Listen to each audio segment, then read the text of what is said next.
como vão todos? Sejam muito bem-vindos. Eu sou a professora Cristiane Oliveira, a sua professora de Biologia, e vamos conhecer a nossa aula de hoje. Aula de número 6, Objeto de Conhecimento, Efeito Estufa e Aquecimento Global. Detalhamento, Acordos Internacionais, Protocolo de Quioto, 1997 e Acordo de Paris, 2015. Então, vamos começar?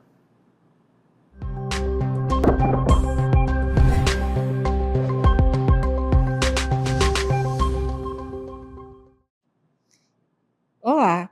Então, para quem não conhece, isso aqui é uma das reuniões que acontecem, discussões sobre eventos importantes que ocorrem no mundo inteiro, isso mesmo. Aquecimento global e acordos internacionais ocorrem dessa forma, e hoje a nossa aula vai ser sobre o Protocolo de Quioto e o Acordo de Paris. E também iremos mostrar alguns desafios atuais. Então, antes de mergulharmos sobre esses protocolos, é importante nós falarmos sobre alguns conceitos, né, para a gente entender por que esses encontros ocorrem, tá bom? Então, vamos começar a falar sobre um desses conceitos, que é o efeito estufa. Então, o efeito estufa ele é um fenômeno natural e essencial para a vida na Terra, como a conhecemos. Ele funciona como um grande cobertor térmico ao redor do planeta. Não é que o efeito estufa ele seja algo ruim, como vocês podem ver aí na imagem, esse é um processo natural, a partir da emissão dos raios solares, ocorrem raios que chegam até a Terra e voltam para o espaço, e outros que permanecem na Terra. Então, são esses conceitos que nós vamos ver para a gente entender um pouquinho do processo da formação do efeito estufa. Nós temos a radiação solar. Isso mesmo, a radiação solar é a luz do Sol que atravessa a atmosfera e aquece a superfície terrestre. Nós temos a reemissão de calor, que é o processo onde a superfície aquecida ela vai devolver essa energia para o espaço na forma de radiação infravermelha, né? Que é em forma de calor. E também nós temos o que nós chamamos de retenção do calor, que é a parte desse calor que é absorvida por gases presentes na atmosfera. Aí sim, conhecidos como os gases de efeito estufa, ou GEE, como o dióxido de carbono, o metano e o vapor de água presentes na atmosfera.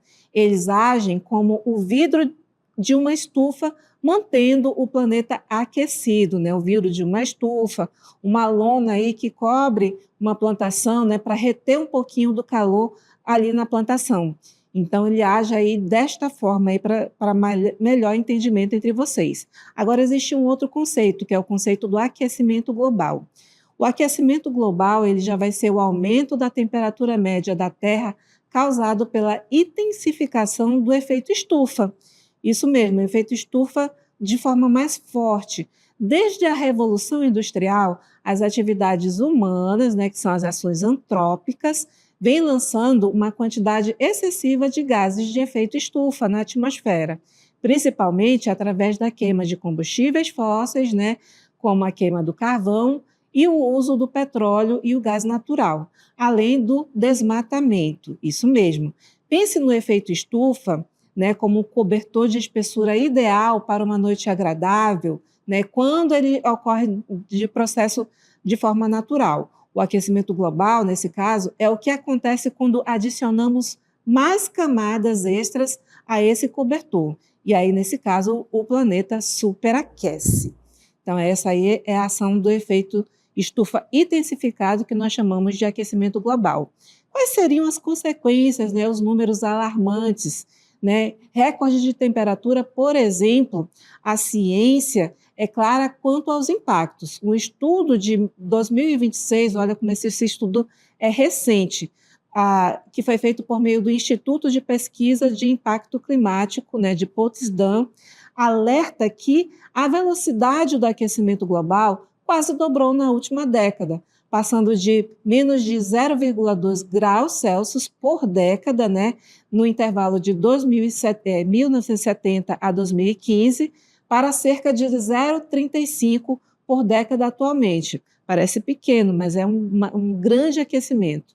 Recorde de temperatura em 2023, por exemplo, foi confirmado como o ano mais quente da história e a temperatura média global já ultrapassou pontualmente 1,45 graus acima dos níveis pré-industriais. Isso é preocupante, viu, né?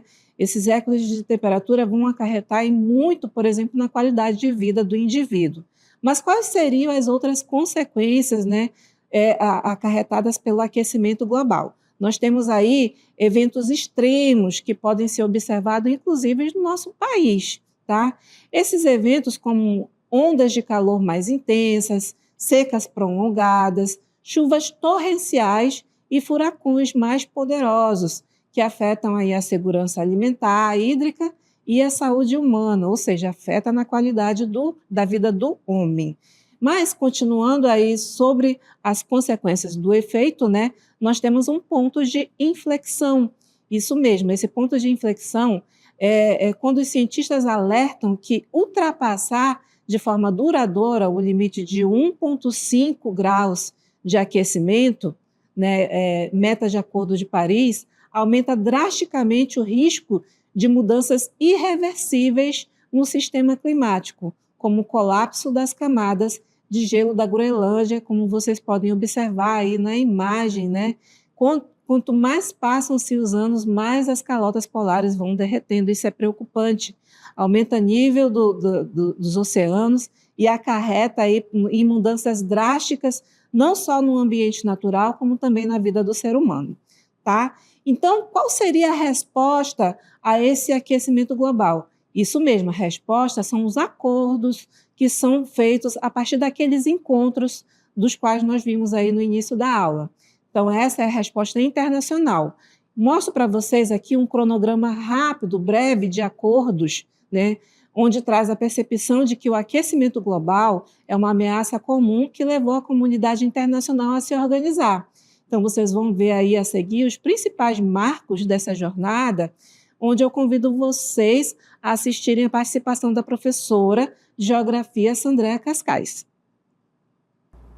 Olá, pessoal, eu sou a professora Sandréia Cascais e vou conversar com vocês sobre os principais acordos internacionais que trataram do aquecimento global. Tudo começou em 1992, na famosa Rio 92, quando foi criada a Convenção Quadro das Nações Unidas sobre Mudança do Clima. Esse acordo ele não trouxe metas obrigatórias, mas foi o primeiro passo para que os países reconhecessem: precisamos agir juntos contra o aquecimento global. Então, depois, em 1997, surgiu o Protocolo de Quioto. Foi o primeiro acordo com metas obrigatórias de redução de gases poluentes, mas apenas para países desenvolvidos. Ele criou mecanismos como o mercado de carbono e o mecanismo de desenvolvimento limpo. Apesar de inovador, teve limitações, porque grandes emissores como os Estados Unidos e a China não assumiram compromissos fortes. Em 2015 veio o Acordo de Paris. Diferente de Quioto, ele envolve ali todos os países. Então, o objetivo do Acordo de Paris é manter o aumento da temperatura global abaixo de 2 graus Celsius, tentando chegar a 1,5 grau Celsius. Cada país apresenta suas metas voluntárias, chamadas de NDCs, que devem ser revisadas e ampliadas ao longo do tempo. É um acordo que busca unir esforços globais, mas ainda depende muito da vontade política de cada governo. A reunião anual dos países signatários da UNFCCC se tornou um dos mais importantes fóruns para discutir o clima. Realizada desde 1995, a Conferência das Partes é o espaço em que os países alinham propostas e reavaliam metas para conter as mudanças climáticas. Na COP26, em Glasgow, em 2021, os países reconheceram oficialmente que os combustíveis fósseis são os grandes responsáveis pelo aquecimento global. Na COP28, em Dubai, em 2023, veio um acordo histórico para reduzir gradualmente o uso desses combustíveis. mas ainda sem metas muito claras de eliminação. E em 2025, na COP30 realizada em Belém do Pará, o Brasil foi sede pela primeira vez. Foi uma conferência histórica porque trouxe o olhar do mundo para a Amazônia e reforçou a importância da nossa floresta para o equilíbrio climático. Foram lançadas iniciativas de adaptação e discutida a transição energética, mas ainda faltou um roteiro definitivo para o fim dos combustíveis fósseis. Essas conferências mostram que o mundo está tentando avançar, mas também revelam que ainda há muito a ser feito. E nós, como cidadãos, precisamos acompanhar e cobrar que essas promessas se transformem em ações reais para proteger o nosso futuro. Obrigada por me ouvirem e até a próxima! Muito obrigada, professora Andréa Cascais, aí, por enfatizar aí os acordos, mostrando aí uma linha do tempo, e agora vamos enfatizar 2 desses acordos. A começar o protocolo de Kyoto, né, que foi o primeiro passo dessa discussão, adotado em 97, em vigor a partir de 2005. Né, esse protocolo foi o primeiro tratado internacional, dando essa ênfase aí, com metas legalmente vinculantes de redução de emissões. Né? Quais foram os princípios e mecanismos desse acordo? Nós temos aí a responsabilidade comum, né? Essa responsabilidade comum é baseada em todos os indivíduos que fizeram parte deste acordo, né? Mais diferenciada, baseia-se na premissa de que os países industrializados eram os principais responsáveis pelo acúmulo histórico, né, dos gases do efeito estufa na atmosfera, por isso, apenas eles receberam metas obrigatórias de redução. Ok. O segundo princípio são as metas quantificadas, né? Nessas metas quantificadas, os países desenvolvidos comprometeram-se a reduzir suas emissões em uma média de 5% abaixo dos níveis de 1990, durante o primeiro período do compromisso, que valeu entre 2008 a 2012. Seguindo aí, nós temos os mecanismos de flexibilização que foram feitos para ajudar os países a cumprir suas metas. O protocolo criou ferramentas como o Mecanismo de Desenvolvimento Limpo, que é o MDL, que permitia que países ricos investissem em projetos de redução de emissões em países de desenvolvimento, como o Brasil, por exemplo, e obtivessem créditos de carbono. E ainda nós temos aí, né, sobre esse mecanismo, né, sobre o mecanismo de inflexibilização, um país europeu que tivesse dificuldade em reduzir suas emissões internas poderia financiar a construção de uma pequena central hidrelétrica no Brasil, por exemplo, e usar a redução de emissões desse projeto para ajudar a cumprir sua meta. Ok. E quais são as limitações, né? Quais são as limitações do legado do Kyoto, né, do encontro de Kyoto? A principal crítica ao protocolo foi a não participação de grandes emissões. Né, os Estados Unidos, né, que eram na época o maior poluidor, não participaram.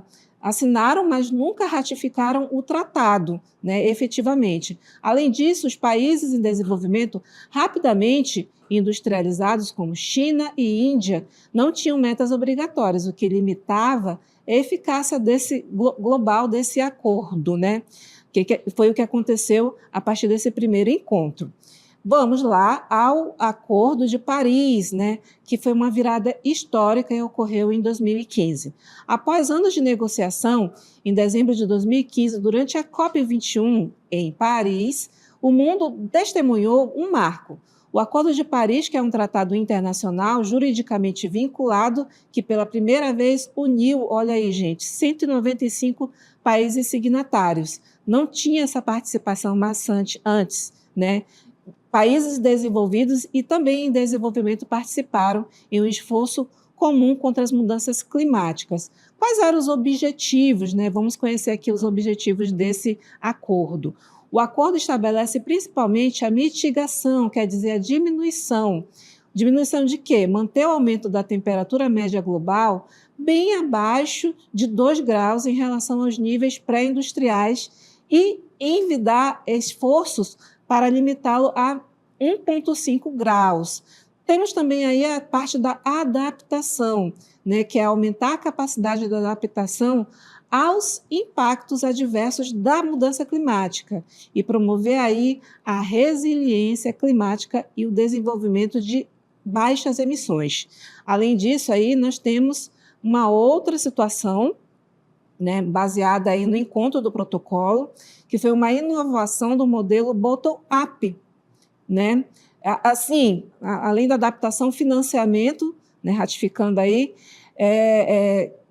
nesse financiamento é tornar os fluxos financeiros consistentes com o mecanismo, com o caminho de baixas emissões e desenvolvimento resiliente ao clima, né? Era necessário aí ter um financiamento para alcançar alguns objetivos. A grande sacada aí dentro desse acordo foi uma inovação, né, do modelo bottom-up, né, esse modelo aí que é o modelo chamado de baixo para cima, que diferente de Kyoto, o Acordo de Paris, ele não impõe as metas de cima para baixo. Ao invés disso, cada país ele define suas próprias metas, chamadas de contribuições nacionalmente determinadas, como enfatizou aí a professora Sandréia, tá? Então, essas metas voluntárias, né, mais obrigação de cumprir, que são essas metas aí, as NDCs, elas são propostas voluntariamente, mais uma vez apresentadas, né? O país ele tem a obrigação legal de implementar as políticas para alcançá-las. Então, quando ele apresenta essa meta, ele tem que cumprir, tá bom? E tem um mecanismo de revisão e ambição, que a cada 5 anos os países devem apresentar uma nova meta, né, que deve ser sempre mais ambiciosa que a meta anterior. Há também um balanço global que ocorre a cada 5 anos para avaliar o progresso coletivo e estimular maior ambição, né? Nesse caso aí, há uma revisão, a cada 5 anos há encontros, né? E eles são registrados, e também tem toda uma documentação que é validada justamente para tornar público aí esses mecanismos que os países estão evidenciando. A aplicação do plano, por exemplo, no Brasil, né, atualizada em 2024, estabelece uma meta de reduzir suas emissões de gases de efeito estufa entre 59% a 66% até 2035. Né, uma meta audaciosa, vista que o país está em desenvolvimento, em comparação com os níveis de 2005. Isso significa que emitir no máximo 1,05 bilhão de toneladas de CO2, equivalente em 2035, com uma meta mais ambiciosa, sendo 850 milhões de toneladas, né, atualmente. Para isso, o país precisa, entre outras metas, zerar o desmatamento ilegal, né, da Amazônia e investir em energias renováveis. Aí vem a parte do financiamento aí do Acordo de Paris. Um quadro para comparar aí Paris e Kyoto mostra para vocês aí os pontos principais, né, da abordagem, da participação e das metas. A abordagem de protocolo foi o top-down, e a da top-down e do Acordo de Paris foi o modelo bottom-up.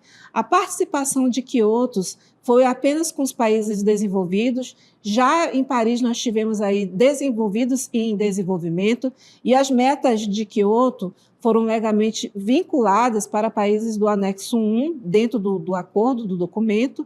Já as metas de Paris, né, de temperatura, era vinculante a participação de cada país, e nós temos aí as NDCs, que são os compromissos individuais, tornando possível aí a forma como executa o bottom-up, e o mecanismo central, né, metas de redução de quantidades de mecanismos de flexibilização para Kyoto. Já em Paris, nós temos aí as NDCs, revisões quinquenais, balanço global e financiamento climático. Mas, além disso, nós temos alguns desafios importantíssimos aí que trazem a partir dessas metas. Nós temos aí a lacuna de emissões, né? Emissões de quê? Desses gases, né, que vão aumentar o efeito do aquecimento global. Apesar do avanço histórico representado pelo Acordo de Paris, né, o caminho para a estabilização do clima é repleto de desafios, né? Como eu falei aí, as lacunas de emissões, as NDCs atuais ainda são insuficientes né? Essas metas que cada país está propondo não são suficientes para diminuir as emissões. Se mantidas as promessas atuais, o mundo caminha para um aquecimento, isso é um fato, de cerca de 2,5 a 2,9 ainda neste século, muito acima da meta de 1,5, né, que era para ir para 1,5 e ele não vai conseguir alcançar se continuarem essas metas atuais. Em 2030, as emissões precisariam ser de 43% menores do que de 2010, para limitar o aquecimento a 1,5, mas as políticas atuais apontam para um aumento, infelizmente. Né? Além deste desafio aí das lacunas, nós temos o financiamento climático, né? Baseado aí nesse financiamento, os países em desenvolvimento necessitam de recursos financeiros para investir em energia limpa e se adaptar aos impactos climáticos. A necessidade estimada é de pelo menos aí 1 trilhão por ano, a meta de 100 bilhões anuais, prometida pelos países ricos para 2020, foi cumprida com atraso, infelizmente, né, mas foi cumprida, e o novo objetivo a ser definido ainda é um motivo de tensão de negociação. Quer dizer, isso aí para o Acordo de Paris foi incluso, né? Não tinha uma meta de financiamento tão abrangente como esse, né, no caso dos países desenvolvidos, para ajudar os países em desenvolvimento. Nós temos aí um outro desafio, geopolítica e implementação nacional, aí, nesse caso importantíssimo. O compromisso de longo prazo pode ser afetado por mudanças de governo, infelizmente, né? Cada vez que o governo sai, o outro entra, nós temos muitas mudanças, e isso atrasa um pouquinho a meta que já estava em processo no governo, na gestão anterior. A saída e o retorno dos Estados Unidos ao acordo durante as administrações de Trump e Biden também foram importantes, nesse caso aí de forma negativa, que mostraram a fragilidade dos compromissos nacionais. E já no Brasil, a implementação da NDC, né, dessa meta aí, ela exige ações concretas de combate ao desmatamento e estímulo da economia de baixo carbono, o que depende da vontade política e continuidade de políticas de Estado, né? E nós temos aí como outro desafio eventos extremos como a prova dos 9. Ou seja, a emergência climática não é mais uma projeção futura. Isso já é uma realidade. As ondas de calor na Europa, as enchentes no Rio Grande do Sul, aqui no nosso país, os incêndios florestais no Canadá e na Austrália, são materialização, eles são concretização dos cenários previstos pela ciência e que servem como um lembrete brutal da urgência de agir. Isso mesmo, né? Com esses eventos extremos, a prova dos 9 é justamente para dizer que aquilo que era previsto décadas anteriores está acontecendo, infelizmente, né? Então, essa aí foi uma abordagem bem interessante para falar sobre 2 protocolos, 2 momentos de encontro que ocorreram aí. Primeiro foi em Kyoto e o segundo foi em Paris, tá? Lembrando mais uma vez que inicialmente nós tivemos aí a participação dos países desenvolvidos, né? Mas como eles eram emissores e teve uma participação muito baixa, principalmente dos principais, como China, Estados Unidos, na necessidade posterior para o outro encontro, eles também fizeram o convite aos países em desenvolvimento. Veja bem que houve aí um processo onde tentaram inserir mais países a participar, uma vez que o efeito do aquecimento global ele vai acontecer de forma global, isso mesmo. E aí vocês viram a preocupação do homem, que foi mostrado na cronologia ao longo do tempo, dessas informações da ciência sobre o aquecimento global e da necessidade do homem de fazer esses encontros e as discussões. Tá? A parte principal aí, como desafio, como foi mostrado anteriormente, é justamente, né, aquele momento em que os países eles vão começar a propor os seus próprios desafios e a cada 5 anos eles vão ter que mostrar aquilo que eles conseguiram alcançar como meta e apresentar uma meta muito mais avançada, né, muito mais com uma projeção mais abrangente para diminuir esse aquecimento global. Gente, o aquecimento global, ele ocorre de forma natural sem interferência humana. Isso vai acontecer naturalmente. A questão aqui principal é mostrar que a interferência humana está acelerando esse processo, tá? O desafio foi mostrado para dizer para vocês exatamente que o desenvolvimento ocorre, isso é natural, isso é normal, mas junto com o desenvolvimento, nós temos aí o desmatamento para poder, por exemplo, formar pastos. Isso é uma coisa bem interessante no Brasil, que ele tem um destaque no mundo inteiro na produção de alguns cereais, né, para formar pastos, e também para a distribuição de carne, né, de consumo de carne, que o Brasil ele tem uma projeção muito positiva. Porém, para formar pastos, precisa desmatar, né, e para fazer plantios de cereais também precisa desmatar. Infelizmente, o que traz aí o desenvolvimento também traz uma consequência negativa para o meio ambiente e, consequentemente, para o ser humano.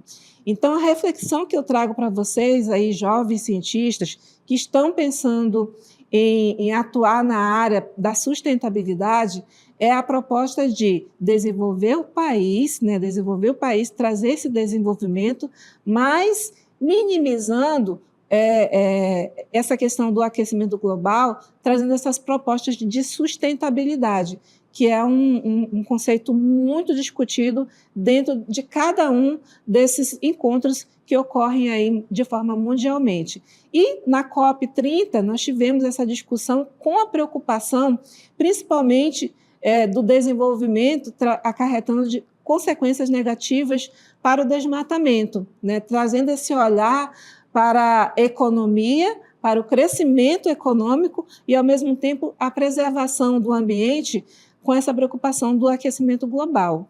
Olha só que interessante, né, a forma como esses encontros eles englobam interesses que, às vezes, a gente pensa que é local, mas quando você está danificando aquele ambiente, como ocorre progressivamente aí no bioma tropical, aqui na nossa floresta tropical, vai influenciar no mundo inteiro. Tá? Por isso, a participação de países tanto desenvolvidos como em desenvolvimento. Então, essas aí foram as nossas propostas de trazer a discussão do encontro de Kyoto e do encontro de Paris, né, que foram referências mundiais. Espero que vocês tenham gostado da nossa aula e até a próxima.